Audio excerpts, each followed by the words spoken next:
Hi everyone. In this picture, is he trying to swallow that little man from Lilliput? There's something strange about that, right? We will find out soon. Let's examine which one is larger, the red one or the yellow one. The yellow seems to be larger, right? Let's check. Actually, both are in same size. But why do we perceive them differently? This phenomenon is known as the illusion of perspective projection. So, what is perspective projection? Perspective projection serves as a bridge between the 3D world and its 2D representation. It plays a crucial role in creating lifelike pictures. From architecture to animation, the application of perspective projections are vast. Different methods to portray the perspective projection are 1-point, 2-point and 3-point technique. Now let's understand the terms used in perspective projection. Imagine you are standing in the mid of a highway or a railway track. The observer's eye is known as the spectator or station point. The visual rays are the imaginary lines drawn to connect the corners of the object to the spectator. The center line is known as the plane where the visual rays are portrayed, and the picture plane is a vertical transparent plane where the perspective image is formed, and it is positioned between the spectator and the object. Now let's examine the spectator view. You can see the orthogonal lines tend to converge at a single point, and that point is known as the vanishing point. Now we can see the horizon line.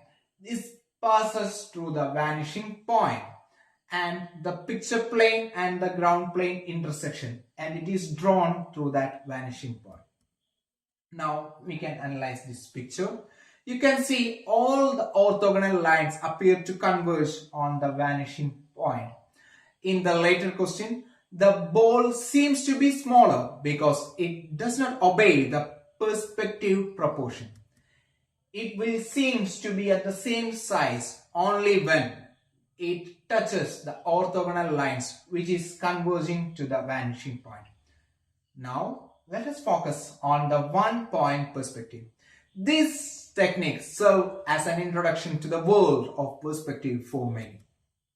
It is characterized by the convergence of the lines to a single vanishing point. Typically, it located on the horizon line. We can go through the step-by-step technique. Moving on to the example, you can see the front view and the top view of a 3D letter N.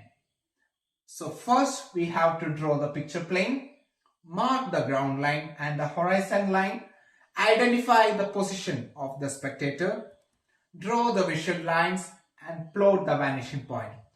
Project the visual rays that touch the picture plane onto the elevation. Ensure the drawing is neat to achieve the 1-point perspective. Advancing to a more complex technique, that is 2-point perspective. This method introduces a second vanishing point, and it allows the artist to protect the object from angles such as we can see here the building from its corners. We can go to the step-by-step guide to master this technique.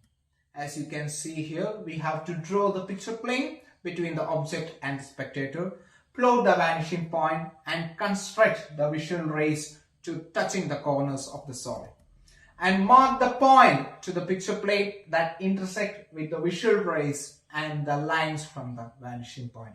Ensure the drawing is neat to achieve the 2-point perspective.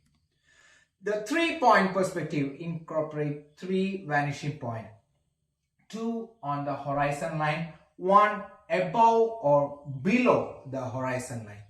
This technique excels in capturing the contour of tall buildings and complex environment. Yet, it demands an understanding of proportion and keen eye for detail. In summary, we have explained the essential technique of perspective projection.